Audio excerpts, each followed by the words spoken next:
तब भी इन लोगों ने किसी गरीब का घर नहीं बनवाया, जिन्होंने अपने 400 से ज्यादा मौतें हुई हैं यहाँ पर फ्लड के टाइम पे, बरसातों के टाइम पे, जिन्होंने अपने घरों के लोगों को खोया है, परिवार के सदस्य, जिन्होंने उनको एक पैसा नहीं दिया राहत का।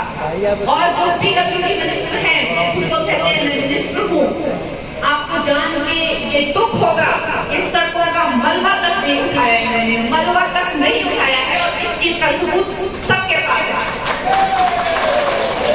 दोस्तों, ये हम लोगों की अपनी जिम्मेदारी है।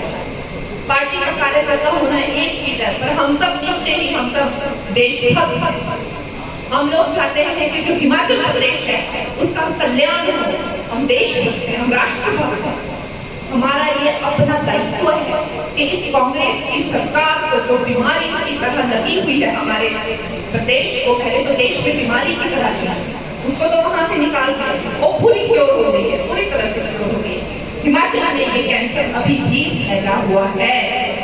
हमारी खुद की जिम्मेदारी है कि हम इस बीमारी को उखाड़ फेंके यहाँ हिमाचल प्रदेश से, और 1 जून को हम लोग ऐसा प्रदर्शन दिखाएंगे, हम लोग ऐसा काम करके दिखाएंगे कि आपकी बात 400 पार और हिमाचल से 4 की 4।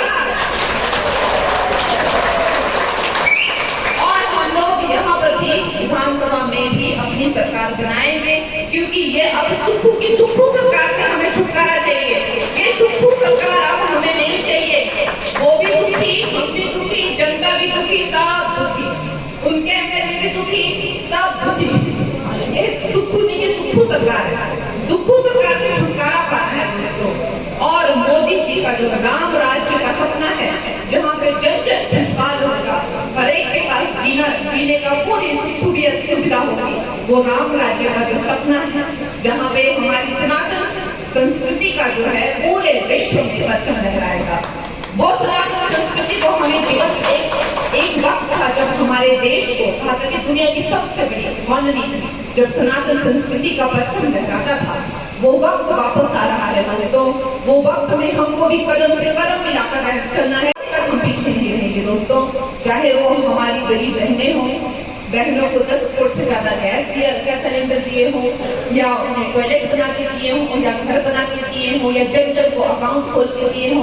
जब उन्होंने अकाउंट खोले तो आपको याद होगा कि कांग्रेस के वित्त मंत्री ने क्या कहा था?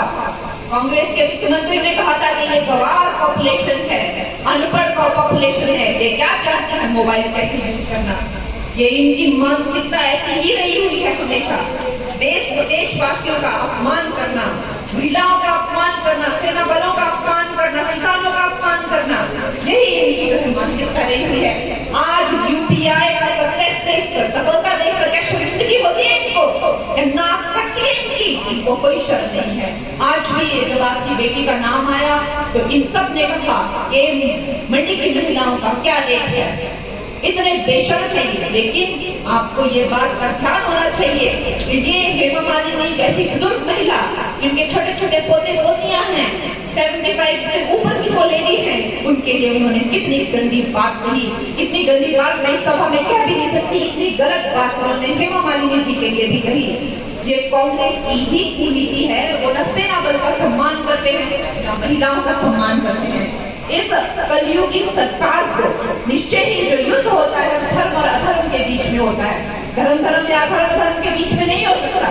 यहाँ दिख रहा है कि कौन राम राज्य का प्रतीक है, कौन जो है वो हमारे सुशासन का, भारत के विकास का, प्रगति का, महिलाओं के सम्मान का, बच्चों के भविष्य का प्रतीक है, और कौन जो है वो कलयुगी भ्रष्टाचारी, गरीबी और परिवार के दिमाग लगी हुई सरकार है। ये स्पष्ट दिख रहा है, मुझे कुछ बताने की जरूरत नहीं है दोस्तों। हम सबको अब इस मिशन में जुड़ जाना है, और मैं जानती हूँ कि खेती का टाइम है और ज्यादा ही मुश्किल टाइम है, लेकिन आप हमें अपना ये 1 महीना 1.5 महीना दीजिए, बाकी फिर मैं और जयराम जी संभाल लेंगे। और